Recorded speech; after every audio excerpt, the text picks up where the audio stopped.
Bom, a pergunta que nós fazemos para iniciar é: Deus existe? Como eu disse, é uma pergunta de profundo cunho intelectual e acadêmico. Porque se Deus existe, nós devemos estar convencidos que é a maior verdade de todos os tempos. E se Deus não existe, é o maior embuste de todos os tempos. Ou seja, é um tema que quer você seja um ateu, ou um crente, um agnóstico, ou um cético, não sei qual área você quer seguir, você não pode ficar alheio à questão da existência de Deus. Seja para defender, seja para atacar. Eu quero começar já citando a frase de um dos filósofos que eu mais admiro. Quando eu digo admiro, não significa que você concorda 100% com o que a pessoa diz. É Descartes. E Descartes dizia que um homem, para acreditar em alguma coisa, deve, em princípio de tudo, desconfiar. A desconfiança deve estar na base da crença. E eu começo com essa frase de Descartes porque, sendo um seguidor deste papel, eu quero dizer para vocês que eu sou um teísta cético. E alguns podem suspeitar do paradoxo dessa minha frase. Como você pode ser um teísta cético, alguém que acredita, mas descrê? Eu estou preparando um livro que o título será O Ceticismo da Fé, porque às vezes é preciso duvidar para crer. E vou mostrar para vocês até o final desta palestra que muito das minhas crenças, do meu código de valores, da minha cosmovisão, é sustentado das dúvidas que eu tenho a respeito da vida, dúvidas sinceras. E vamos começar um pouquinho, antes de tratar propriamente do tema de Deus, para colocá-lo de maneira mais apropriada só marcar meu tempo aqui, de maneira mais apropriada nesse ambiente acadêmico de uma universidade federal, começar com uma proposta de um dos grandes acadêmicos brasileiros, já famoso, já falecido, Anísio Teixeira. Anísio Teixeira diz que as universidades são elas que fazem hoje, com efeito, a vida marchar. Nada as substitui, nada as dispensa. Nenhuma outra instituição é tão assombrosamente necessária. Então vamos colocar, se a universidade é um lugar para fazer você pensar, para fazer você refletir, para você pensar um pouco mais sobre a vida e filosofar, quando se fala de fé numa universidade pública, alguns já falam assim: que é isso, você está de brincadeira comigo? Fé é coisa para tratar na religião, nas igrejas, na missa, no culto, no ambiente religioso que você vai. A academia é para a gente tratar de física, química, evidências, biologia, filosofia no máximo. Alguns até querem dizer que a filosofia está morta. Eu não acredito nisso, porque eu tenho graduação em filosofia também. Mas fé, não, desculpe-me, até se eu pudesse levantar contra um evento que fale sobre Deus e fé na universidade, eu levantaria. E vocês talvez já devem estar acostumados a ambientes em que muitos defensores da não-fé ou da incongruência entre fé e razão dizem geralmente para os alunos: olha, fé, você precisa superar isto, pense grande, seja racional, seja mais inteligente, questione tudo, tudo é relativo, você não é mais uma criança. Só que quando uma pessoa coloca isso, eu pergunto para ela: você está deixando o aluno questionar tudo, inclusive o que você está dizendo em sala de aula? Mas há pessoas que geralmente eles são muito plurais enquanto você concorda com eles. Quando você discorda, eles se tornam altamente fundamentalistas. Então eu acho muito interessante que alguns mais secularizados, que negam a fé, falam assim: não, eu quero que o meu aluno questione tudo. Tudo bem, mas não questione o que ele fala em sala de aula, senão você vai reprovar. Vamos pensar um pouquinho nesse ambiente aparentemente antirreligioso que tem nas universidades. É quase que uma situação psicológico-partidária, com camisetas, folders, um verdadeiro marketing de antirreligiosidade, antifé, antiteísmo. Eu conversando com um amigo meu da Unicamp, que é ateu, ele falou: não, mas eu não acho que é correto apresentar Deus em sala de aula. Eu falei: tudo bem, desde que você também não apresente o não-Deus. Por que o teísmo não é bem-vindo em sala de aula, mas o ateísmo, que também é uma corrente filosófica, é bem-vindo? Então vamos analisar um pouquinho. Será que esse criticismo não está fazendo os alunos acabarem se voltando para um novo tipo de religiosidade, contra o formato, contra os deuses? Algumas propagandas antirreligiosas chegam a ser até desrespeitosas. E eu acho interessante que num ambiente com tanta preocupação com a tolerância, com a homofobia, com o respeito pela diferença. Antes de vir para cá, eu estava no hotel assistindo aquele canal do Supremo, onde eles estavam julgando uma causa. E olha que interessante, quando eu cheguei no hotel, eles estavam começando a julgar uma causa de um rapaz que foi excluído de entrar para o corpo de bombeiros porque tinha uma tatuagem. Isso era por volta de 1h da tarde. Eu saí do hotel agora às 5 horas, ainda estavam na mesma temática. Se o rapaz tem direito a ser do Corpo de Bombeiros tendo uma tatuagem ou não tem. E o tema assim, temos que respeitar o direito de expressão, etc. E por que isso não vale para a religião também, para a fé? Parece que Deus não é bem-vindo em muitos centros universitários. E sempre colocam, olha, você tem que ter um livre pensamento, jogue a religião no lixo. Temos uma demanda de evidência e exija evidência e pense criticamente. Adultos com amigos imaginários são estúpidos. Isso é a promoção de Richard Dawkins e os famosos cavaleiros do Apocalipse, do neo-ateísmo. Então eu acredito em Deus, então eu sou um estúpido.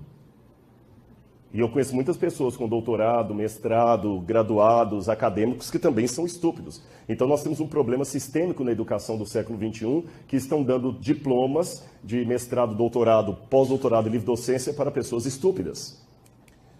E o curioso é que muitas universidades que querem romper com a religião, achando que agora vão fazer o aluno um livre pensador, eu pergunto, estamos realmente fazendo o nosso papel? É uma autorreflexão para nós professores. Olha que interessante esses dados aqui. Uso de drogas por universitários. 48,7% dos estudantes já experimentaram drogas ilícitas. Isto é o dobro da taxa da população brasileira.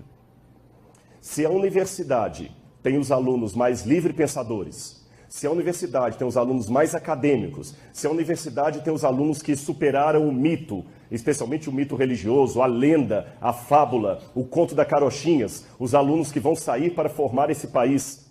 E eu tenho nas universidades o dobro do uso de drogas ilícitas em relação ao que está fora da universidade. Amigos, isso aqui é um dado da Unicamp, algo está errado. No mínimo, algo está errado.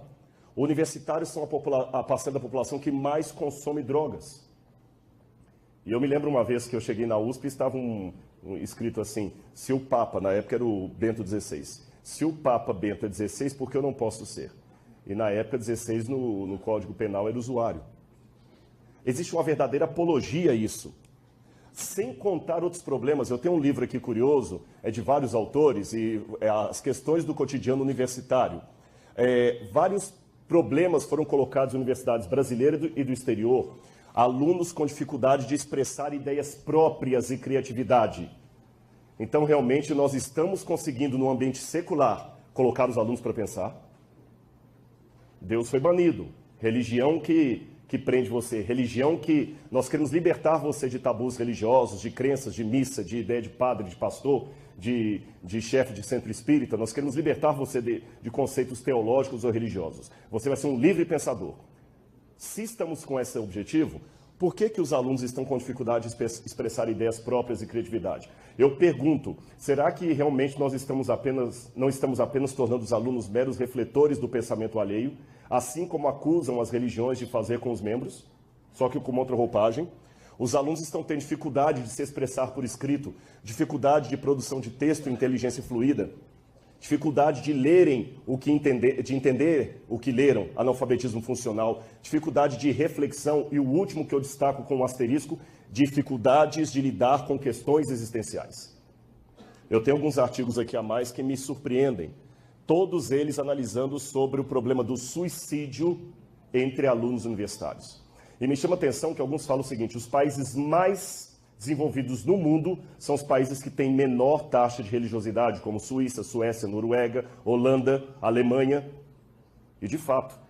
Mas me chamou a atenção que eu tive recentemente dando uma palestra em Berlim e eu fiz uma pergunta para o auditório, a maioria deles secularizados, antirreligiosos.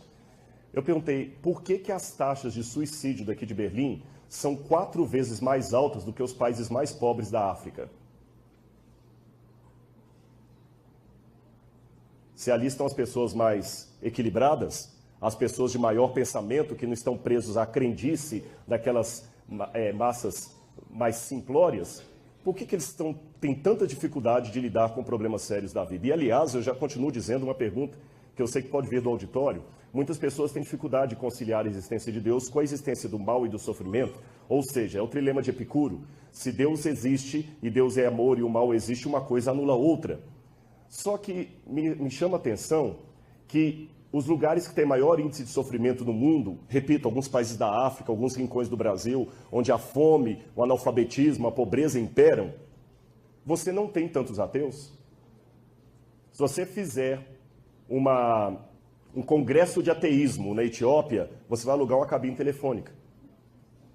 Mas, em compensação, na Europa, onde o pessoal quase não tem problema de analfabetismo, de doenças, de esgoto a céu aberto, de pobreza absoluta, você tem muitos ateus. Eu pergunto de volta, o sofrimento é um problema para a existência de Deus do ponto de vista de quem sofre ou do ponto de vista de quem filosofa sobre o sofrimento?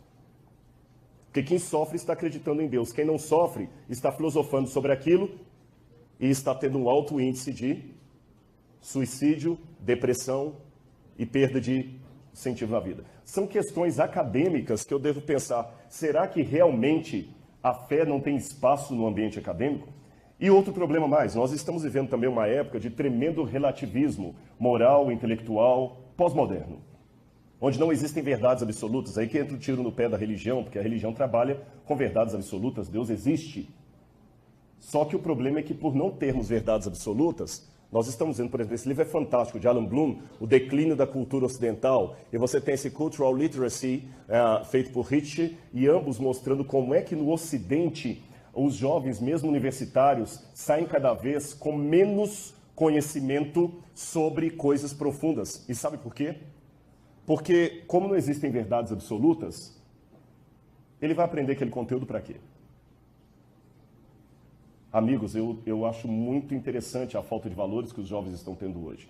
Porque alguns temas da religião se tornaram tabu, para não dizer coisas ridículas, pré-modernas, como, por exemplo, pecado, moral, virtude. Essas coisas são ridículas. Aliás, se eu citá-las aqui por muito mais tempo, alguns talvez começaram até a levantar e sair. Mas quero dizer para vocês uma coisa, como alguém que sempre conhece o Oriente Médio, e já viu muita situação no Oriente Médio, só para informação de vocês, eu estava em Istambul um dia antes do atentado. 24 horas antes do atentado, eu estava saindo daquele aeroporto. Então eu sei o que é a guerra do Oriente Médio. Vocês sabem qual que é o mais importante soldado do Estado Islâmico? Cinegrafistas. Eles têm mais de 1000 cinegrafistas. E sabem por quê? Porque eles querem produzir documentários de alta qualidade. Por que razão? O Estado Islâmico descobriu que os jovens do Ocidente não têm mais motivação, ideais de vida. Porque tudo é relativo. Tudo é relativo. Ele não tem mais que almejar uma ideia, ele não acredita mais nos pais, ele não acredita mais na família, ele não acredita no partido, ele precisa acreditar em alguma coisa. Ele não acredita em Deus, não acredita em mais nada. Então o Estado Islâmico percebeu esse viés, essa lacuna de fé nos jovens do Ocidente e estão dando uma proposta para eles. Por isso que nós temos um número expressivo de jovens ocidentais que estão se unindo à milícia islâmica e simpatizantes do Estado Islâmico apenas por verem os documentários que os cinegrafistas apresentam. Viram a falta de ideologias, o que causa nos jovens? A falta de valores? Continuando. Tudo isso que eu estou falando seria cômico se não fosse trágico. E apenas para continuar a minha palestra aqui, eu quero dizer para vocês que, ao contrário do que muita gente pensa, eu posso fazer uma análise sociológica do ateísmo e chegar a uma conclusão que vai surpreender a muitos aqui. Eu espero não ganhar pedradas, mas o que eu estou falando é com base no sociólogo Ninian Smart, que escreveu o livro Dimensões do Sagrado, uma anatomia das crenças mundiais. Esse professor universitário, ele chegou à conclusão que, abro aspas, o ateísmo e a descrença é uma forma de religiosidade. O ateísmo e a descrença é uma forma de religiosidade. Mas como assim? Nem fala um negócio desse. Chamar um ateu de crente, para mim, é tão ofensivo como xingar a sua mãe. Deixa eu dizer para vocês uma coisa aqui. Olha o que o Smart percebeu. Todas as religiões, elas têm, sociologicamente falando, esses qualitativos aqui. Uma narrativa que envolve histórias e mitos, um ritual que envolve cerimônias, formas e ordens, um apelo emocional, tem um apelo social institucional, a igreja tem pessoa jurídica, um apelo material, pessoas que colaboram financeiramente para aquilo ali, uma doutrina e um comportamento ético legal. E quando você pega todo esse esquema e coloca, especialmente nas propostas neo-ateístas, você tem os mesmos modelos. Figuras carismáticas como Richard Dawkins, figuras emblemáticas, você tem ritos, você tem agremiações, você tem doutrina, as coisas que não se deve acreditar e assim por diante. E já que eu falei de Richard Dawkins, um dos grandes pastores bispos ou padres, se você quiser que eu use a palavra do neoateísmo, ele disse assim: o cristianismo, bem como o islamismo, ensina às crianças que fé inquestionável é uma virtude. Você não tem que argumentar a favor daquilo que você acredita. Eu presumo que esse cavalheiro, por ser biólogo, ele é leigo em teologia e em filosofia. Esta não é a visão teológica de fé, pelo menos a fé cristã ensinada na Bíblia. Eu não estou falando de todos os tipos de fé que existem no mundo, mas pelo menos a fé cristã. A fé cristã, aquela exposta na Bíblia, ela admite a dúvida como um primeiro passo. É o contrário. A fé não é a oposição da dúvida, é a continuação da dúvida. Veja bem, permitam-me aqui não fazer um culto com vocês, mas citar algumas passagens bíblicas, assim como posso citar Kant, Dostoiévski, Kierkegaard e vários outros. O livro de Atos, Paulo declara: eu não estou louco, pelo contrário, digo palavras de verdade e de bom senso. E a palavra bom senso no grego é nous, significa pensamento.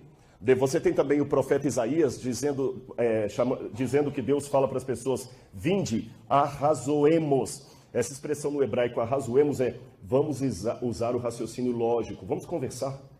Você coloca a sua argumentação, eu coloco a minha. É um Deus que admite negociar intelectualmente conosco, conversar, explicar. Lucas inicia o seu evangelho como sendo uma investigação acurada de fatos que aconteceram em seu tempo. Examinai tudo e retende o que é bom, disse Paulo. O próprio Cristo várias vezes falou o seguinte: não acreditem em qualquer coisa que contem para vocês. Antes, coloquem à prova as pessoas que vão conversar com vocês, porque surgirão falsos profetas, falsos professores. Cuidado para que ninguém engane vocês. Jesus ensinou até a não confiarmos numa coisa apenas porque os antigos disseram aquilo. Ele falou o seguinte: eu sei o que foi dito aos antigos, eu, porém, vos digo. Examinai. A própria Bíblia nos ensina. Aliás, é interessante que se você pegar o mapa bíblico, o pai da fé, segundo a Bíblia, é Abraão, o pai das religiões monoteístas. E quando Deus fala com Abraão em hebraico, vai por ti mesmo, a expressão é lechá, Deus falou com ele: pode ir pensando o que você está fazendo. E quando Abraão abre a boca, o pai da fé, para conversar com Deus, ele expressa dúvidas. Se a dúvida e a fé são incompatíveis, por que o pai da fé expressa dúvidas? Porque o próprio Cristo termina o seu ministério expressando uma dúvida. Eli, Eli, lama sabachthani, Deus meu, por que? Lama, aramaico, por que de pergunta, por que o Senhor me abandonou? E eu gosto muito, eu recomendo a leitura desse livro de Umberto Eco e Carlo Maria Martini, que é um especialista em grego koiné da Itália. E Umberto Eco vocês conhecem, um grande medievalista e escritor de vários livros, inclusive O Nome da Rosa, em que creem os que não creem. É uma leitura filosófica pesada, mas muito agradável. Eu recomendo como Reader's Digest aí para vocês, muito formidável. Olha, aliás, eu vou até fazer uma coisa, eu não sou ciumento de palestras. Se alguém quiser depois a cópia desse PowerPoint, tendo um pendrive, não sei como é que pode fazer para chegar o pessoal aí, tá certo? Carl Sagan, quando escreveu aquela novela Contato, que virou até filme, ele tem um personagem lá, Dr.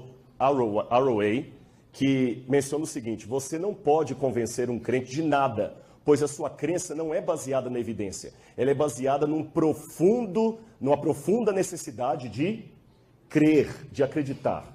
Será que é isso mesmo? A crença não é baseada em evidências? O Bertrand Russell, no livro Why I'm Not a Christian, porque eu não sou um cristão, falou a mesma coisa. Podemos definir fé como a firme crença em algo para o qual não há evidência. Quando há evidência, ninguém fala de fé. Não falamos de fé quando dizemos que 2 mais 2 são 4, ou que a Terra é redonda. Nós só falamos de fé quando desejamos substituir a emoção pela evidência. Será que isso procede? Deixe-me dizer a vocês que até muitos religiosos têm, a meu ver, uma ideia equivocada do que é fé. Realmente pensam que fé e evidência são coisas opostas, que fé e dúvida não podem caminhar juntas. Mas não é bem assim. Eu vou tomar uns minutos aqui. Essa introdução toda pode parecer um pouco longa para entrar ao tema da existência de Deus, mas ela é necessária como fundamentação teórica para que nós possamos falar uma linguagem mais palatável do ponto de vista do método crítico. Há muitos debates sobre o que é ciência. E eu não vou entrar neles aqui porque daria toda uma conferência apenas sobre essa vertente, o que é ciência. Há alguns que têm um conceito mais lato de ciência, que acreditam que ciência envolve muito mais do que o método científico de Bacon, e Stuart Mill, que ciência pode ser compreendida até como a área das humanas, história seria ciência, a psicologia seria ciência. Há outros que pensam que não se pode falar de ciências humanas, que a ciência seria apenas laboratorial. Não vou entrar no mérito da questão. Mas vamos falar um pouquinho sobre o que é evidência do ponto de vista laboratorial. Você tem uma escada de elementos. Evidência, fato científico, hipótese de trabalho, teoria, lei, não são sinônimos perfeitos. E me admira que mesmo acadêmicos, às vezes, misturam as coisas perante os alunos como se fosse uma coisa só. Método e metodologia não é a mesma coisa. Então, vou dar até uma dica para você fazer o seu TCC, a sua dissertação, a sua tese. A primeira coisa que você tem que ter, quando um aluno chega para mim e fala, professor, eu quero fazer o meu trabalho sobre tal assunto. Eu não tenho nenhum interesse em ler. Eu quero fazer o meu trabalho sobre filosofia grega. Não tenho nenhum interesse em ler. Eu quero fazer o meu trabalho sobre a ética de Aristóteles. Eu não tenho nenhum interesse em ler. A primeira coisa que você tem para fazer uma pesquisa acadêmica é um problema. Um problema que seja respondido pelos critérios acadêmicos e que seja um problema interessante. A unha encravada do pé da sua avó não é um problema. Nem quantos anjos cabem na cabeça de um alfinete é um problema intelectual. Mas se você chegar para mim e falar o seguinte, professor, eu quero fazer um TCC sobre o seguinte tema. Existiu ou não idade escura na Grécia do período arcaico? Opa, agora já me interessou, porque é um debate. Ele pegou um tema e transformou num problema. Depois do problema, você vê se há evidências que permitem você começar a pesquisa daquele problema. Se há evidências, você pode, então, elencar essas evidências e fazer um fato científico. Se você tem um fato científico, aí você pode dar um degrau a mais e criar uma hipótese de trabalho. Se há várias hipóteses, você para aqui. Mas se existe apenas uma maneira de explicar aquilo, você já tem um passo além, que é uma teoria, só uma maneira lógica apenas. E se você consegue repetir aquilo em laboratório, em ambiente controlado, obtendo os mesmos resultados, você tem uma lei. É por isso que eu falo de teoria da relatividade, não lei da relatividade, de Einstein. É uma teoria, ela pode ser testada, mas não pode ser repetida. Compreendem a questão? Então agora vamos imaginar isso num quadro. Se eu chego em uma sala aqui, e a sala está toda bagunçada, eu tenho um problema. Qual o problema? Quem fez isso? Então já tem um problema. Quais são as evidências? As evidências são aqueles elementos que ajudam a responder o meu problema. Eu tenho aqui vidro quebrado, isso é uma evidência. Uma mesa aqui no meio, é evidência de alguma coisa? Não, a mesa já estava ali. O fato de ter uma janela é evidência de alguma coisa? Não, a janela já estava ali. Um ventilador no teto é evidência de alguma coisa? Não. Mas a gaveta solta é. Então a evidência é quando você separa os elementos que ajudam a resolver o seu problema daqueles que são dispensáveis. Uma vez que eu elenquei as evidências, aí eu vou ao fato científico. É quando eu vou descrever as evidências sem interpretar. Não pode interpretar. Nem pode ser uma descrição subjetiva. A sala era grande e espaçosa. Isso é subjetivo. A sala media tantos metros por tantos metros. Havia estilhaços de vidro no canto A e B, mas não no canto C ou D. Aí você está fazendo uma descrição acadêmica. Depois que você fez isso, aí você pode levantar a sua hipótese de trabalho. Eu acho que quem quebrou a sala aqui foi um aluno que tirou nota baixa na aula e ele queria tirar a prova dele ali no escuro, ele acabou se atrapalhando todo e tentou roubar a prova. Outro vai falar assim, não, para mim quem fez aquilo ali foi um bando de vândalos.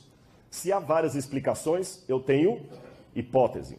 Mas se eu consigo uma explicação única, inquestionável, eu tenho uma teoria. Se eu consigo repetir em laboratório, eu tenho uma lei. Então viram que evidências não são provas forensicas de nada. Então quando esses cavaleiros como Bertrand Russell e outros mais dizem a fé não é baseada em evidências, desculpe-me, eles não estão usando evidência dentro do critério de um método científico. Repito, evidências não são provas forenses. São elementos que me ajudam a construir uma hipótese de trabalho ou uma teoria. Agora vejam bem o que o Richard Dawkins continuou dizendo. Essas partes dele eu tirei todo do livro Deus, um Delírio. Richard Dawkins diz, o ateísmo não é uma fé, mas um fato, lembra de fato científico? Um fato baseado em evidências, mas eu tenho um problema. O ateísmo não é a negação da existência de um ente. Quando você estuda Aristóteles, eu tenho um dos maiores especialistas em Aristóteles, ele faleceu agora em 2001, o Dr. Mortimer Adler, um dos maiores filósofos aristotélicos do século XX e XXI, ele dizia, uma proposição afirmativa existencial pode ser provada, mas uma proposição negativa existencial, ou seja, aquela que nega a existência de alguma coisa, não pode ser provada. Então, quando Richard Dawkins diz que o ateísmo é uma evidência, é um fato baseado em evidência, ele está simplesmente desconsiderando tudo da lógica aristotélica. Porque você só pode provar uma afirmativa existencial positiva. Uma afirmativa existencial negativa, você não pode provar de maneira nenhuma.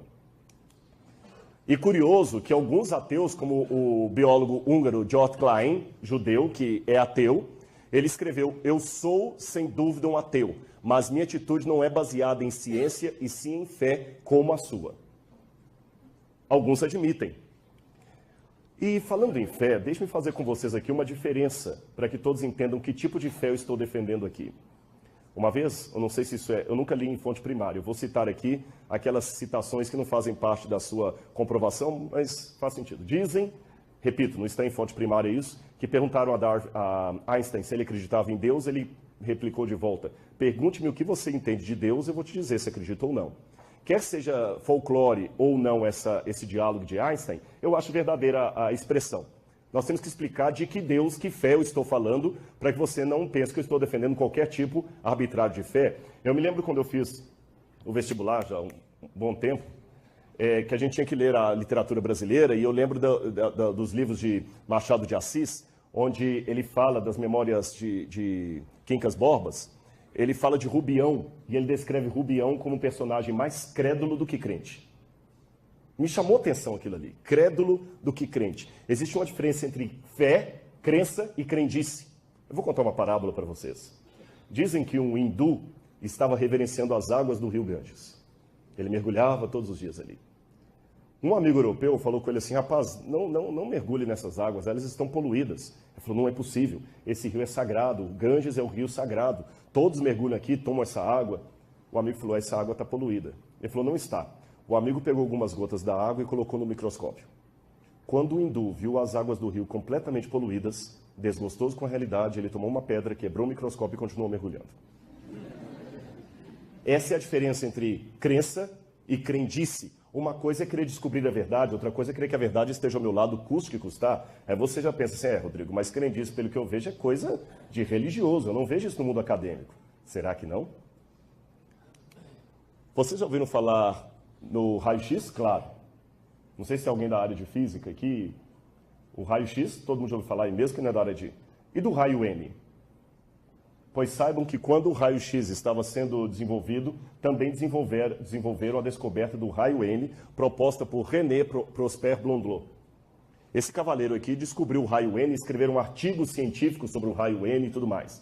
Até que Robert Wood, da revista Nature, desconfiou, depois de décadas de ensino do raio-N, que aquilo tudo era uma histeria coletiva, uma crendice, uma ilusão de ótica. E ele provou isso. Ele pegou os maiores especialistas em raio-N, levou a uma sala, e sem que eles soubessem, tirou a lente que produziria o espectro. Você sabe que sem lente você não produz espectro de raio algum. Ele tirou o espectro e mandou aqueles homens olharem na lente. E todos eles, sem exceção, viram o raio N que simplesmente não existia. E eram físicos, acadêmicos. Com isso, o raio N desapareceu dos jornais, dos periódicos, das revistas indexadas, mas provou-se que até acadêmicos também podem ser vítimas de uma ilusão de ótica coletiva, do que Jung chamava de senso comum. Então não pense que o fato de você ser um acadêmico o isente de participar do tal do senso comum, que existe o senso comum dos leigos, mas existe o senso comum também da universidade. Cada época uma universidade tem mais ou menos aqueles elementos que eles apontam como sendo melhores. E de novo, deixe-me dar para vocês uma comparação do que eu chamaria de fé e fideísmo, para que você entenda a relação da fé com a evidência. Suponhamos que eu esteja dentro de um prédio pegando fogo, e o prédio está em chamas. O meu senso de sobrevivência, o meu instinto, quer que eu saia dali, correto? E o que eu vou fazer? Eu vejo que aqui tem um vão, e não estou vendo fumaça desse canto. Eu abaixo e vou em direção a esse vão, porque assim a minha intelectualidade, o meu senso de sobrevivência diz para eu fazer. Mas do meio da fumaça aqui, sai um homem com essa roupa aí que vocês identificam como alguém do corpo de bombeiros. Ele tem o cilindro de oxigênio, ele tem o capacete, ele tem a machadinha. E ele fala comigo, não, ei, você não vá por aí, venha comigo aí, é perigoso. Eu pergunto a vocês, se eu for uma pessoa com o mínimo de inteligência, o que eu farei? Obedeço ou não? Mas eu tenho evidências do que ele está falando? Não. Aliás, o meu senso de sobrevivência me apontava a correr para lá. Mas ele mandou vir ao sentido contrário. Mesmo assim, eu obedeço sem questionar. Por quê? Porque ele é autoridade. Ele é o especialista. Mas não é uma fé, isso é fé. Não é o momento de eu dar uma de intelectualoide e sentar com ele e falar, não, calma, vamos discutir primeiro. Qual a fundamentação teórica do que você está dizendo? O que é que eu tenho que acreditar em você? Eu falo assim, tchau, vou embora. Nesses momentos, eu tenho que obedecer e seguir sem questionar. Mas não é uma fé cega, a fé que eu estou tendo no bombeiro. É fé, mas não é uma fé cega. Sabe por quê? Porque antes de ir para aquela situação de fogo, eu já tinha um conhecimento prévio que me mostrava que bombeiros são treinados para tirar pessoas de incêndio. Eu tenho um conhecimento prévio e racional que me indicam que bombeiros já tiraram várias pessoas de situação semelhante à que eu estava. Eu já tenho um conhecimento prévio, racional, que me indica que a chance maior que eu tenho de sobreviver é seguindo ao bombeiro e não o meu próprio instinto. Por isso não é uma fé cega, é uma fé baseada em evidências prévias. Mas deixe-me mudar o quadro. Eu estou na mesma situação do incêndio, querendo ir para lá, como diz o meu instinto. Mas da fumaça não vem um bombeiro, mas uma moça que eu sei que ela é meio pinel. E ela chega e grita, meu amor, você está indo aí? Não, vá para aí, venha comigo que eu vou ter um par de asas e nós dois vamos sair juntos daqui voando. Se eu desobedeço o meu senso de sobrevivência para seguir essa menina, aí eu não estaria tendo fé, eu estaria tendo fideísmo. Uma fé cega, uma fé que não é baseada em evidências. Aquela menina não tem evidência nenhuma que pode me tirar dali. O sair correndo atrás dela é um ato desesperado de me agarrar a qualquer coisa que apareça, mesmo sem ter evidências racionais que me apontam para aquilo. Ou seja, a fé que eu estou defendendo aqui para vocês é diferente do fideísmo. É uma fé que ela é baseada em evidências. Evidências que me ajudarão a acreditar nos momentos em que eu não tiver todas as respostas. Eu sei que aqui nós temos muitos alunos da medicina.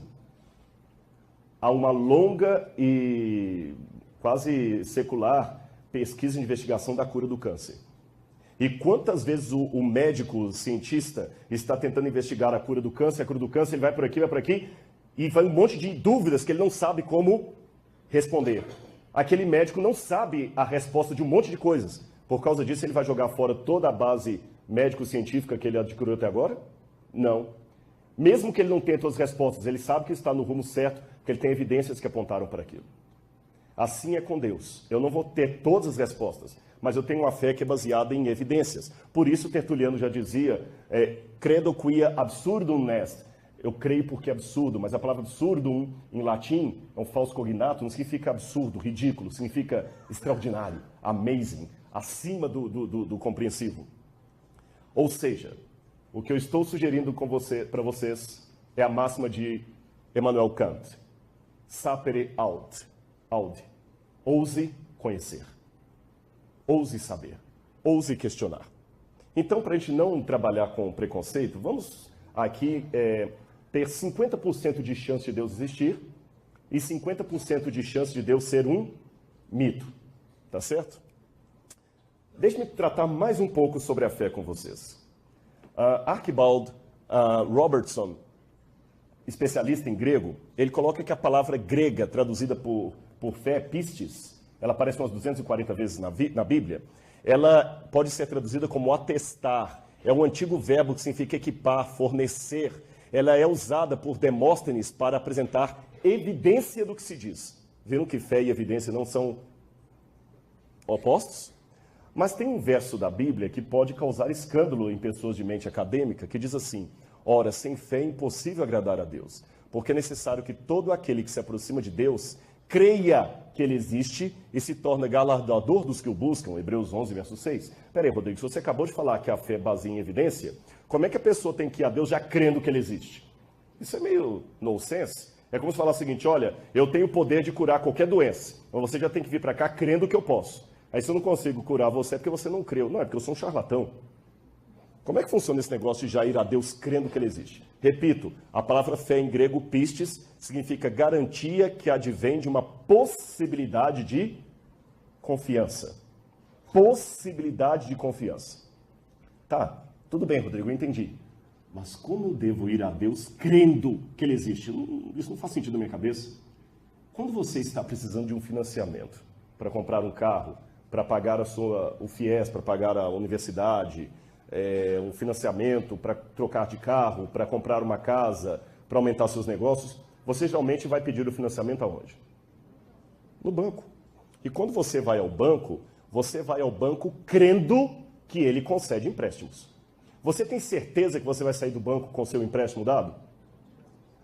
Mas mesmo assim você tem que ir crendo. Se você não crê que há possibilidade, por que você vai? Agora eu pergunto, por que você vai ao banco crendo que ele concede empréstimos, mas não vai ao açougue para pegar um financiamento, nem à banca de jornal ou ao camelô da Praça Tubal Vilela? A resposta é simples. É porque você tem uma multidão de pessoas que já foram a bancos e voltaram com dinheiro na mão. E você nunca viu alguém que foi à Praça Tubal Vilela, um açougue, e voltou com financiamento. Concordam comigo? Então, com base no testemunho coletivo de outros, você vai ao banco crendo que ele pode te dar empréstimos. É uma questão racional. Mesmo que você não tenha certeza absoluta se sairá de lá com ou sem dinheiro. A mesma coisa eu posso dizer. Hebreus capítulo 12, verso 1 diz, com relação a Deus, estamos, pois, cercados de uma grande nuvem de testemunhas. Pessoas que também foram ao banco a Deus e voltaram com argumentos. Eu não estou falando de pessoas só leigas, não. Os grandes pilares do intelectualismo ocidental eram pessoas que criam em Deus e na Bíblia. Eu vou dizer alguns exemplos deles. Você tem C.S. Lewis, vocês devem conhecer as Crônicas de Nárnia, que era um ateu de Oxford, e depois se tornou um cristão. Você tem Isaac Newton, que descobriu a lei da gravidade. Você tem Dostoiévski, um dos maiores escritores da literatura russa, escreveu Crime e Castigo, Irmãos Karamazov. Você tem Leibniz. Quem estuda matemática e filosofia tem que passar por Leibniz, um homem que com 8 anos de idade aprendeu sozinho latim e grego. E aos 21 já tinha o seu primeiro doutorado. Ele criou o conceito de teodiceia, argumentando racionalmente sobre a existência de Deus no universo de sofrimento. Você tem Blaise Pascal, famoso pela frase, o coração tem razões que a própria razão desconhece, que não tem nada de romantismo, isso é filosofia pura. Pascal era um matemático. Você tem Louis Pasteur, que desenvolveu todo o processo biológico da pasteurização, da microbiologia. E, finalmente, quando eu fiz a faculdade de filosofia, eu estudei aquele último ali, Antony Flew. Antony Flew era um dos maiores filósofos vivos do século XX, em pé de igualdade com Sartre, com vários outros. E Antony Flew era um dos maiores ateus que eu já conhecia. E olha, eu aplaudo. Mesmo que eu discorde da ideia da pessoa, isso não me impede de admirar o intelectualismo e o brilhantismo das argumentações. Eu sou fã dos escritos de Nietzsche. Discordo de Nietzsche. Mas sou fã da maneira como ele escreve, a argumentação, o brilhantismo. Eu sei dividir as coisas. Eu sei apreciar o talento, mesmo não concordando com as ideias. Compreendem? Eu admiro, às vezes, o tipo de roupa, nem por isso eu vou vestir. Eu posso achar uma mulher muito bem vestida, nem por isso eu vou colocar o vestido dela em mim. Tá certo? E o Antony Flew estava em pé de igualdade com Nietzsche. E quando eu fiz filosofia, eu lembro que falar de Antony Flew um dia acreditando em Deus era uma coisa tão utópica como falar do Papa Francisco se tornando mórmon. O testemunho de Jeová. É um negócio meio complicado. E Antony Flew, no final de sua vida, começou a acreditar na existência de Deus e na historicidade da ressurreição. Quando essa notícia veio, eu mesmo desacreditei. Eu pensei, não, isso é lenda de internet. E o Richard Dawkins falou o seguinte, mentira, isso é o pessoal crente inventando. E quando eles viram que era verdade, que Antony Flew tinha se tornado um crente, falaram assim, mas é porque ele está gagá, 90 anos. E Antony Flew falou, engraçado, em toda a minha vida de filósofo, várias vezes eu troquei de opinião, nunca me chamaram de gagá. Mas quando eu troquei de opinião sobre a descrença para a crença em Deus, eu sou gagá. Mas como um gagá pode ter publicado no mês passado um artigo numa revista indexada de Oxford? Bom, e tem mais uma coisa que eu queria levar vocês a pensar. Então, como eu disse para vocês, são perguntas que me fazem crer em alguma coisa. Sigmund Freud, o pai da psicanálise, disse algo que eu concordo profundamente. Ele disse que todos nós temos uma carência de Deus. Concordo. Parece até Santo Agostinho de Hipona escrevendo a Cidade de Deus, ou as Confissões. Freud dizia, nós temos uma carência de Deus. Agora olha a explicação de Freud. A crença em Deus subsiste devido ao desejo de um pai protetor e imortalidade, ou como um ópio contra a miséria e o sofrimento da existência humana. Eu tenho dois problemas com relação a isso aqui. O primeiro problema é o seguinte: se Freud está dando uma explicação psicanalítica para a crença, eu também posso oferecer uma explicação psicanalítica para a descrença. Há vantagens da descrença, embora eu admita que isso não se aplique a todos os ateus. Há razões pelas quais muitos não querem que Deus exista, ou pelo menos que ele não passe de uma força cega e impessoal. Se Deus não existe, eu não preciso prestar contas a ninguém, nem ser necessariamente moral, não há juízo final. Não há ninguém que vai me punir. O problema não é roubar, é ser apanhado. Eu não estou querendo dizer que os ateus não são morais. Não estou querendo dizer que os ateus não são bons. Pelo contrário, houve um ateu chamado Betinho, com uma vida tão santa e poluta como muitos santos da Igreja Católica. E eu posso até dizer que Betinho não cria em Deus, mas Deus cria no Betinho, porque o homem... Entendem? Eu não sou daquele tipo que demoniza os ateus. Eu tenho grandes amigos ateus. Grandes amigos ateus. Eu não demonizo os ateus. Mas o ponto que eu quero dizer é o seguinte: para você ser coerente com o seu ateísmo, você há de admitir que o problema não é roubar, é ser apanhado. Porque se o camarada, se eu roubei algo e me dei bem, pela lei da evolução das espécies, eu estou bem, a sobrevivência do mais apto, do mais esperto. Eu passei a perna em você e consegui um emprego, a natureza está mostrando que isso é normal. Então há vantagens. E mais, se Deus sai do trono, o trono fica vazio.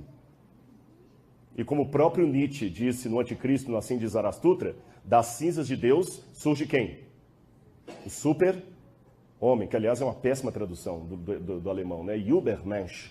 Übermensch é o ultra-homem, o homem que está acima de tudo. Só que o próprio Nietzsche admite que esse homem, esse ultra-homem que levanta das cinzas de Deus, está apavorado, porque ele não sabe controlar a história. Agora, tem mais um detalhe na observação de Freud.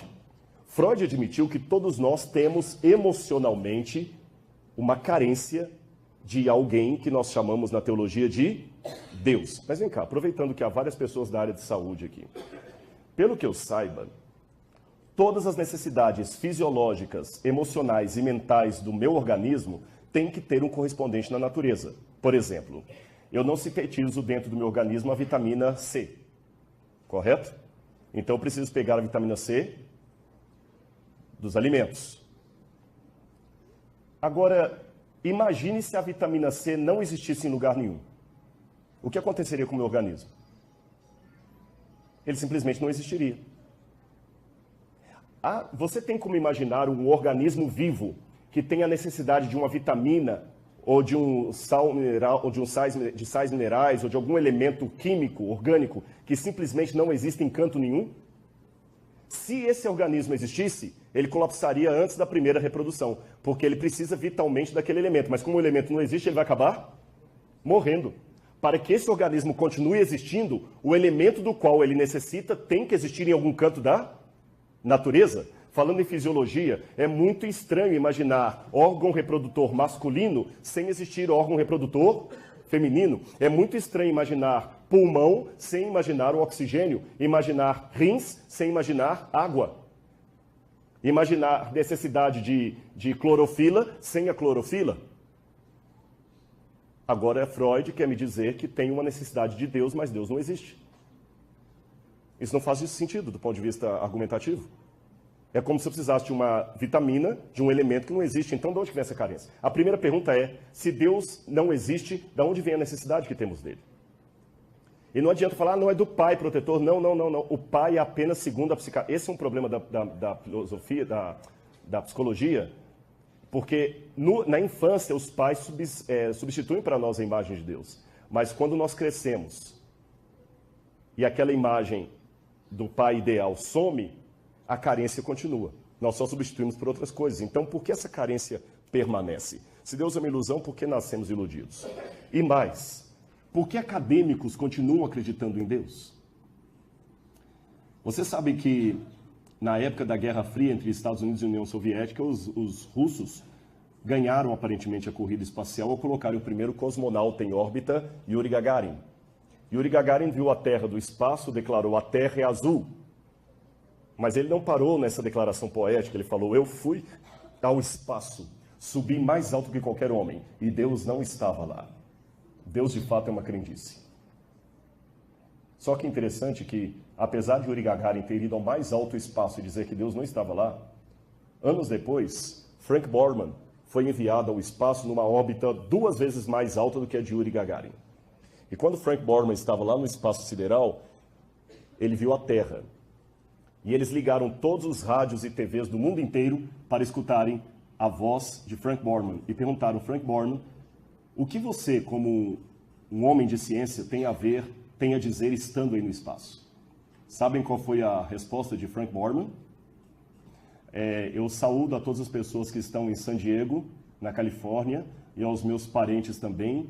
E a única coisa que eu tenho a dizer aqui do espaço sideral é o seguinte: no princípio, Deus criou o céu e a terra. A terra, porém, era sem forma e vazia. Havia trevas sobre a face do abismo, o Espírito de Deus pairava sobre as águas, e fez Deus a luz e viu que a luz era boa. Será então que realmente Deus não estava lá? Uma questão de ponto de vista de Yuri Gagarin. Bom, o próprio Salmo diz: provem e vejam que o Senhor é bom. Essa palavra prova em hebraico é ta'am, significa investigar, experimentar sensorialmente, como o sabor de uma coisa. Agora, eu já estou indo para a última parte da minha palestra. Eu tenho uma afirmação meio taxativa que vai surpreender alguns. Eu posso provar que Deus existe? A resposta é não. Então, Rodrigo, você fez eu perder o meu tempo. Você enrolou a gente até agora, falando de fé, de evidência e tudo mais, para admitir que Deus não... Então, é uma questão de calma. Lembra que eu falei do método científico? Evidência, hipótese de trabalho, fato, etc, etc. Eu não posso provar que Deus existe. E isso, do ponto de vista teológico, faz todo sentido. Por que razão? Primeiro, vamos lembrar de Karl Popper. Não sei quantos já estudaram sobre o Círculo de Viena, depois da Segunda Guerra Mundial, quando vários especialistas se reuniram na Áustria para tentar resgatar o valor da ciência. É o neopositivismo, uma vez que a ciência estava desacreditada devido às guerras. E um dos mais famosos foi Popper. E Popper falava muito da verificabilidade versus falseabilidade. Popper estabeleceu os limites da ciência. E ele falou: a ciência não pode investigar aquilo que está além da verificabilidade, da falseabilidade, do falseável. O que é isso? Eu tenho aqui 2 exemplos. Eu tenho a famosa frase de Nero, dita por Suetônio, segundo o qual, na hora que o grande imperador romano, terrível imperador Nero César, estava à beira da morte, ele teria dito: qualis artifex pereo, que grande artista morre hoje. Agora eu pergunto, será que Nero falou isso mesmo? Isso não é falseável, não é verificável. Por isso está além da ciência laboratorial empírica. Agora vejam essa outra situação. Se eu declarasse: gasolina de automóvel não serve para avião. Isso é científico. Por quê? É falseável. Como falseável? Basta você pegar a gasolina de automóvel e colocar num avião para ver se funciona. É passivo de ser verificado, é falseável. Então, essa afirmação é científica. A afirmação histórica não é. Outra questão. Euclides, quando falava da geometria, ele colocava uma diferença. Você sabe que matemática também não é ciência, matemática é linguagem. E Euclides já estabelecia isso dizendo que há uma diferença entre postulado, um axioma, e teorema. Qual a diferença? Um postulado, um axioma, é uma coisa que você afirma porque todas as evidências apontam para aquilo, é lógico afirmar aquilo, mas você não tem como provar ou comprovar ou verificar, ou para usar a linguagem posterior de Popper, falsear, porque está acima do seu calibre mental, está acima da sua capacidade de investigação, está acima da sua capacidade de verificação e análise. Mas o teorema você pode comprovar, porque está dentro do seu escopo mental. Por exemplo, o quinto se não me engano é a quinta lei, ou o quinto axioma de Euclides, as retas paralelas. Duas retas paralelas infinitas, segundo alguns, jamais se cruzam, outros acham que se cruzam, etc. Eu não vou entrar no mérito da questão. Mas duas retas paralelas e infinitas são um postulado, não um teorema. Por que são um postulado? Porque você não tem como provar isso. Para provar, você deveria ter uma régua do tamanho de quê? Do infinito. Quem aqui tem uma régua do tamanho do infinito? Quem tem uma capacidade de dimensionar o infinito de canto a canto, se é que o infinito tem canto? Portanto, esse estabelecimento das retas paralelas de Euclides é um axioma, não um teorema. Porque o teorema pode ser verificado. Aqui que vem a questão. Deus não é teorema. Deus é axioma. Porque se Deus fosse teorema, Deus poderia ser verificado, comprovado, analisado, medido. Se Deus pudesse ser medido, analisado, falseável, ele seria pequeno demais para ser Deus. É por isso que eu não posso provar a Deus como não posso provar as duas retas paralelas de Euclides. Eu posso enunciar a Deus. Ficou claro? Deus é axioma, Deus é postulado, não é teorema, por isso que eu não posso provar que Deus existe. Mas eu também não vou... O postulado não é uma coisa de graça que qualquer um pode postular o que quiser. Ah, então já que é assim, Rodrigo, eu vou postular que elefantes azuis existem. Ah, mas eu não posso provar que não existe? Mas também não pode provar que existe? Não é isso. Para você enunciar um postulado, ele tem que ter um mínimo de arrazoado, cartesiano, sistêmico, lógico, racional. E qual é o elemento que eu aponto para vocês nessa noite para dizer que Deus é uma hipótese mais do que razoável? Eu vou começar com Parmênides, da escola eleática, um dos pré-socráticos. E antes que você pense que filosofia é coisa ridícula, deixe-me dizer a você que, não esqueça, eu posso provar isso. Talvez não na minha palestra, mas na hora das perguntas. É graças aos filósofos pré-socráticos, eleatas, e a Aristóteles, que hoje você pode tirar uma foto e postar no seu Instagram. Sabia disso? A Apple hoje só consegue fazer fotos irem para todo lado de um Apple ou de um smartphone para um outro smartphone, graças ao insight tido 500 anos antes de Cristo por esses homens aí. Então não pense que eram pessoas que não tinham o que fazer. Como é que eu cheguei a essa conclusão? Depois eu posso explicar. E o Parmênides fez uma pergunta dessas que parecem ser loucas, ou uma proposta, mas ela é sensata. É preciso pensar e dizer isto. Aquilo que é, existe. Ou colocando em forma de pergunta por Leibniz, por que existe algo ao invés de nada? Vou repetir. Reflitam comigo. Por que existe algo ao invés de nada? Você sabe que você pode chegar ao extremo de questionar tudo, como os filósofos ceticistas, como David Hume, por exemplo, que chegou a duvidar até do que eu estou vendo. Lembra o autoceticismo de Hume? Hume duvidava até que eu estou vendo. E quem me garante, dizer David Hume, que o que eu estou vendo não é uma ilusão da minha cabeça? Matrix. Será que vocês estão realmente me assistindo ou eu estou sonhando com tudo isso aqui? Será que eu realmente estou à sua frente ou você está me projetando na sua cabeça? Os loucos também imaginam coisas. Até que Descartes quebrou toda essa tese e falou o seguinte, tá, mas tem uma coisa que eu não posso duvidar. O quê? Da minha existência. Porque ainda que você seja uma ilusão, para essa ilusão estar acontecendo, eu tenho que estar projetando essa ilusão em algum lugar. Senão essa ilusão não existiria. Então, eu penso, logo existo. Cogito ergo sum. Simples. Agora vamos então. Por que existe algo ao invés de nada? O ponto mais comum hoje da física, eu não sou físico, mas a teoria mais badalada atualmente é do Big Bang. O instante zero em que tudo começou. Tudo. Espaço, tempo, energia, gravidade. E o que havia antes disso? Nada. Só que a questão é o seguinte, em latim dizia-se ex nihilo nihil fit. Vários repetiram essa frase. Ex nihilo nihil fit. Tradução, do nada, nada se faz. Se eu tenho um monte de nada, mas um monte de nada é igual a nada. Se eu tenho um monte de nada e divido por nada, vai continuar nada. Então, se aqui não havia nada, por que hoje há algo? Por que há algo ao invés de nada? Do ponto de vista filosófico, é muito complicado dizer que simplesmente não havia nada.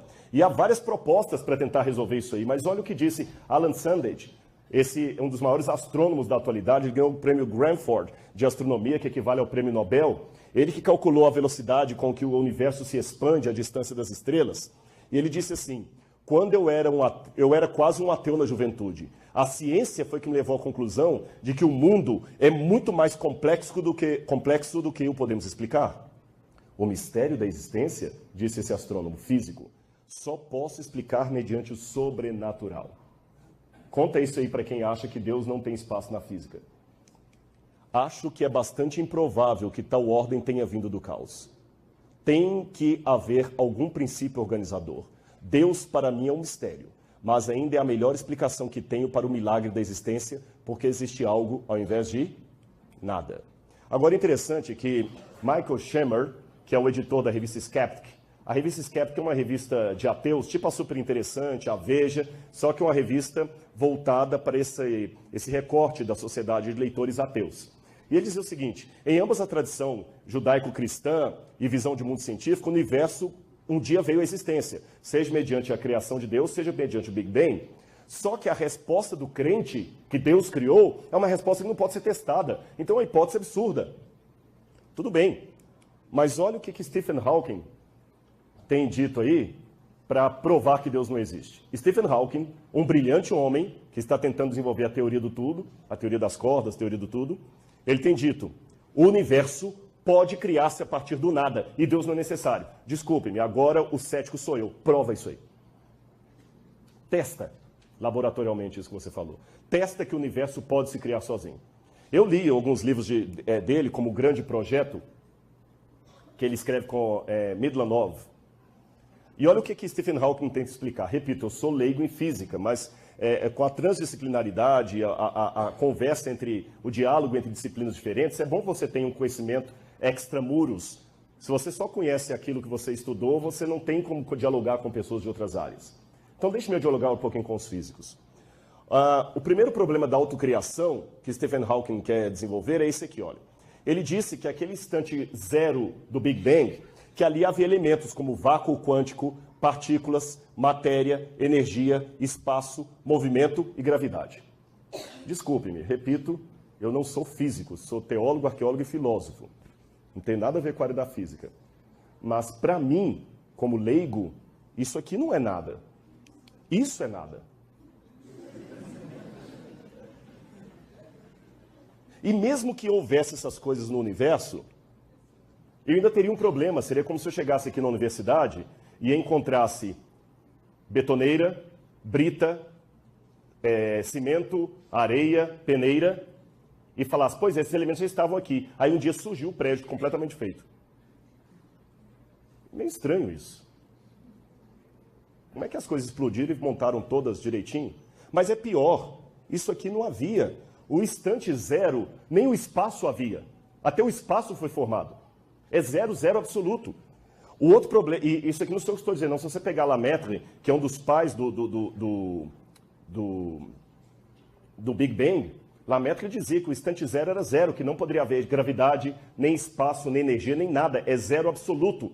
É o vácuo quântico, até o vácuo quântico. O segundo problema com a autocriação é que se coisas podem surgir do nada, por que ninguém tem medo de um tigre sair do nada e se materializar e sair devorando todo mundo?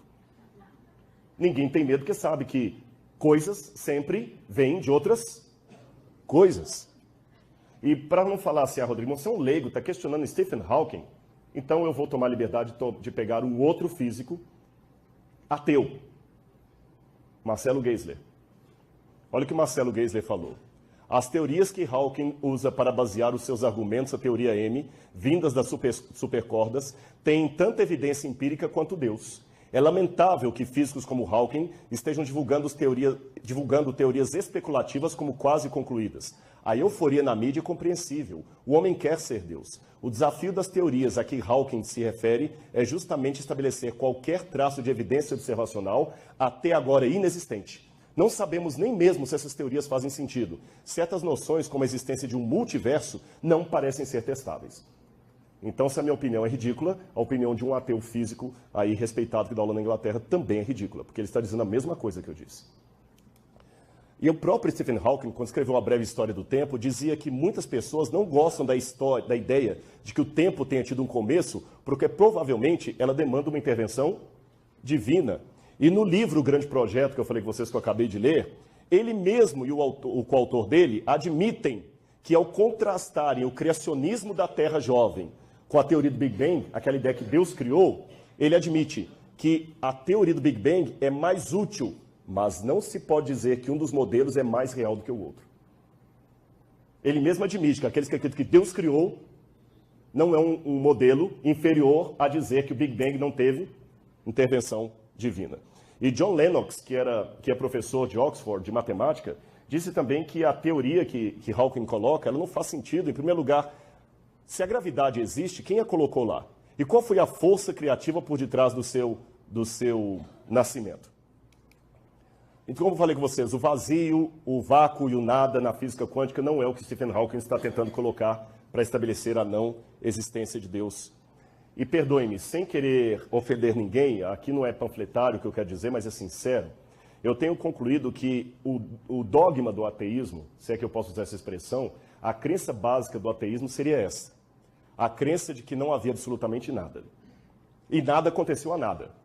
Até que nada de um modo mágico explodiu e por nenhuma razão, criando tudo o que existe em todo lugar. Então, depois de um boom, tudo de modo mágico se auto-organizou, novamente sem nenhuma razão. E se auto-replicou, formando seres complexos que evoluíram e se transformaram em dinossauros. É isso que estão tentando me convencer. Porque nada aconteceu a nada e de repente nós temos tudo. Repito a pergunta, por que existe algo ao invés de nada? Por eu ter essa dúvida, eu sou obrigado a crer. Vocês estão notando que a minha fé está sendo sustentada num monte de perguntas? Aliás, a prova maior que as perguntas são bem-vindas à fé, que uma coisa que eu aprendi com o maior judeu de todos os tempos, Jesus Cristo, é responder perguntas contra as perguntas. Várias vezes perguntavam, Jesus, o que eu farei para herdar a vida eterna? O que está escrito na lei?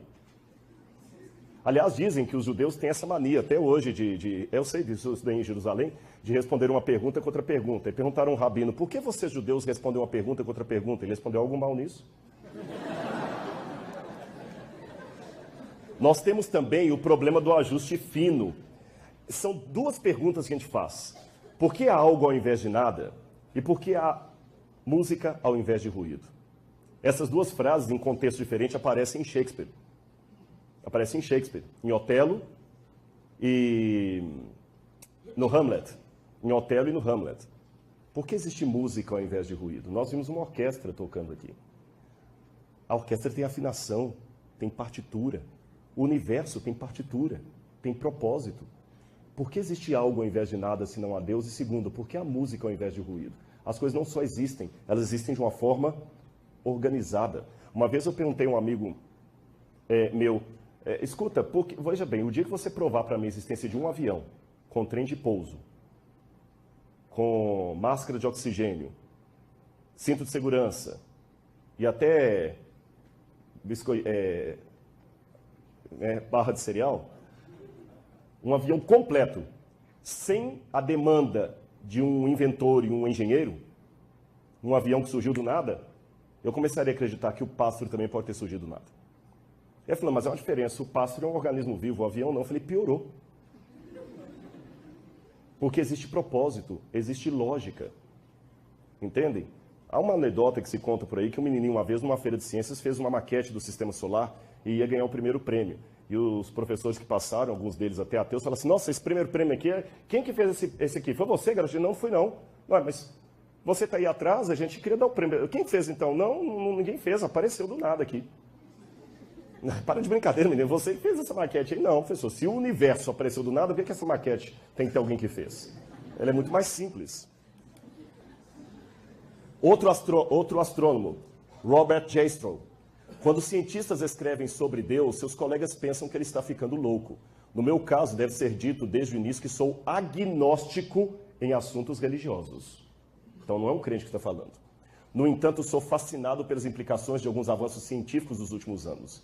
A essência desses progressos é que o universo teve, em certo sentido, um começo num determinado momento do tempo. E, pelo que vemos, a evidência astronômica conduz para a visão bíblica das origens do mundo. Para um cientista que viveu pela sua fé na razão, a história termina como um pesadelo. Ele escala as montanhas da ignorância para conquistar o seu topo, mas ao chegar lá, é cumprimentado por teólogos que já estavam lá há muito tempo. Um cientista agnóstico que escreveu isso aí. Ah, Rodrigo, para, vocês crentes sempre vêm com Deus das lacunas. Quando você não consegue explicar, você taca Deus ali no teorema, né? Primeiro eu falei que Deus não é teorema. Como é que o universo surgiu? Não sei, foi Deus. Como é que você não sei? Foi Deus. Não é bem assim, é o contrário. Quem trabalha com Deus das lacunas é o ateu. Eu vou explicar por quê. Como ele não consegue explicar como o universo veio do nada, porque ele dispensa a hipótese de Deus, então ele começa a colocar o Deus, universo na lacuna. Ele começa a dizer que o universo é eterno. O próprio Carl Sagan dizia, o cosmo é tudo quanto uma vez haverá. Sempre é o cosmos. Ou então eu falo de um criador. Agora tá bom, uma vez alguém perguntou assim, tá, mas se Deus criou tudo, e quem criou Deus? Esse é o ponto. O ponto filosófico é o seguinte, tudo que começou tem que ter uma causa. Deus não começou, por isso Deus não tem uma causa. E se você não quiser usar a palavra Deus, vamos chamá-la de causa primeira. Tem que haver uma causa primeira que deu origem ao universo, e essa causa primeira não pode ter sido causada por nada. Porque se ela for causada por alguma coisa, eu vou cair no retrocesso infinito. Ela fica sem sentido. Uma causa que causou outra, que causou outra, que causou outra, que causou outra. Eu sou obrigado ou a acreditar num retrocesso infinito, ou acreditar que houve uma causa primeira que causou todas as coisas. E alguém pode falar comigo, não, Rodrigo, peraí, não, para, stop. Um Deus eterno e autoexistente, você vem falar isso para mim aqui na minha universidade? Um Deus eterno e autoexistente? Eu digo, stop você. Um universo eterno e autoexistente? Vocês perceberam que é a mesma linguagem? Eu falo, há um Deus eterno e autoexistente. O ateu diz, não, há um universo autoexistente. O eterno. Porque isso para mim é mitologia grega. Porque a mitologia grega é que coloca que havia elementos siderais aí no espaço, aí eternamente no espaço, e entre esses elementos siderais surgiu Gaia, a Terra, ela mesma se auto-originou, a Gaia se autofecundou, dando a luz a Uranus, e os dois se autofecundaram, dando a luz a tudo que existe. Isso é mitologia grega, isso não é ciência. Um universo que se autoproduz não faz sentido. E mais, com Newton eu descobri que o universo tem leis. Com Einstein eu descobri que o universo tem energia. E com James Watson eu descobri que o universo tem DNA, informação. E informação tem que ter inteligência. Falando em informação e inteligência, de onde veio a linguagem? Todos os estudos filológicos e linguísticos feitos até hoje dizem que a linguagem não é questão de nós não termos a evidência. Linguagem não pode ser fruto da evolução, porque linguagem demanda aprendizado. Linguagem demanda aprendizado. Não tem como a linguagem ser fruto da evolução. Não é questão que não temos ainda uma explicação evolutiva para a linguagem. Ela não tem como ser fruto da evolução. Como é que o primeiro homem começou a falar? Quem o ensinou? Quem o ensinou? E mais, se Deus é um mito, eu posso falar do sensus gentium, como diz em latim, quem que propagou para o ouvido de todas as nações a existência de Deus? Pegue os barcos de Cabral ou de Colombo, chegue às Américas ou ao Brasil, e os índios que aqui havia já adoravam algum tipo de divindade. Vá com Marco Polo até o fim do mundo, eles tinham algum tipo de divindade. O ateísmo é algo relativamente novo. Até mesmo se você for analisar as mais antigas evidências do Homo sapiens, ele já tinha algum tipo para usar a linguagem evolucionista, ele já tinha algum tipo de divindade. Eu não encontrei até hoje traços de nenhuma civilização que fosse culturalmente ateia. E até aqueles que tentaram ser, como a China comunista ou a antiga União Soviética, quando abriram as portas, a religião entrou com força lá. Não conseguiram sustentar o ateísmo por muito tempo. Se o ateísmo é uma prática tão natural, por que todo mundo, em todo lugar, tem Deus de uma maneira tão instintiva como o sexo, a necessidade de sobrevivência, o Eros, o Thanatos e a divindade? Eu posso dizer até que o homem, mais do que o Homo sapiens, é o Homo religiosus. Porque mesmo o ateu um dia acreditou. Filosoficamente falando, quando eu analiso o universo, eu sou obrigado a chegar a essas conclusões aqui. Letra A. O universo tem que ter uma causa. Ele não pode ser incausado, porque ele começou. Ele não pode ser a causa de si mesmo, porque isso não faz sentido. É como perguntar onde é que está a esposa do solteiro, ou a terceira margem do rio, ou qual o sabor da cor azul. Não faz sentido isso. O causado não pode se causar. Você não pode dar luz a você mesmo, tem que ter sua mãe. Que tipo de causa eu estou falando? Em primeiro lugar, a causa primeira que originou o universo tem que ser uma causa supernatural, porque ela criou o natural. Tem que ser uma causa poderosa, incrivelmente poderosa. Tem que ser uma causa eterna, autoexistente, sem infinita regressão de causas. Uma causa não causada.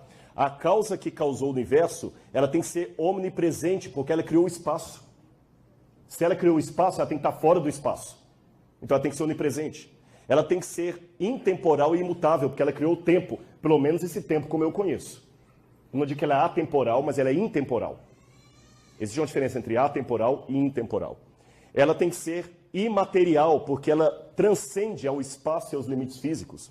Ela tem que ser pessoal, assim definido, porque ela criou de maneira intencional. Ela tem que ser necessária, porque todo o resto depende dela. Ela tem que ser infinita e singular, porque não pode haver dois infinitos. Ela tem que ser diversa e, no entanto, possuir unidade. Ela tem que ter inteligência e ser suprema. Ela tem que ter propósito, deliberadamente ela criou tudo. Ela tem que ser moral, senão nenhuma lei moral teria sido dada. Ela tem que mostrar cuidado, senão nenhuma lei moral, nenhum cuidado, nenhum detalhe seria garantido. O curioso é que quando eu abro a Bíblia, eu descubro que todas as necessidades, todas as características filosóficas da causa primeira coincidem com características bíblicas daquilo que chamamos de Deus. A Bíblia o apresenta como supernatural, poderoso, eterno, onipresente, intemporal, imutável, imaterial, pessoal, necessário, infinito, singular, diverso, mas em unidade, inteligente, com propósito moral e cuidadoso. E para terminar minha palestra, eu queria contar uma parábola para vocês. Se Platão iniciou todo o seu discurso com o mito da caverna, deixe-me contar um mito também para ilustrar o que eu quero dizer, à guisa de Platão e à guisa de Jesus, que contava tantas parábolas. Havia nessa fábula que eu quero contar para vocês um grupo de ratos que moravam dentro de um piano. E esses ratos sempre escutavam o concerto do pianista do lado de fora e se deliciavam. E louvavam o pianista por toda a música bela que ele tocava. Até que um dia, alguns ratos saíram de dentro da parte mais baixa do piano e subiram até aquelas teclas ali e viram as cordas. E viram que cada vez que um martelinho de madeira com aquele veludo batia numa corda, saía um som do piano. Quando batia numa corda mais fina, saía um som agudo. Quando batia numa corda mais grave, saía um som mais grave, mais baixo. Quando duas cordas batiam ali, saía uma dissonância. Eles voltaram felizes, descobrindo o segredo da música. Não existe pianista nenhum. Nós agora temos a teoria das cordas. O que produz o som que nós ouvimos são martelinhos batendo em cordas. Não há nenhum pianista. E aí começou o debate dos ratos, se havia ou não havia pianista lá fora. E novas teorias mais rebuscadas foram colocadas para explicar aquele som sem necessidade de um músico. E muitos ratos continuaram acreditando, outros duvidaram. Mas a despeito disso, do lado de fora, o pianista continuava expondo o seu concerto, mesmo apesar da negação da sua existência. Mesmo que você continue negando, continue existindo, há vida no ar. E o concertista do universo está aí, dedilhando a sua bela sinfonia e dizendo, quer você queira ou não, eu existo e eu amo você. Um grande abraço. Obrigado.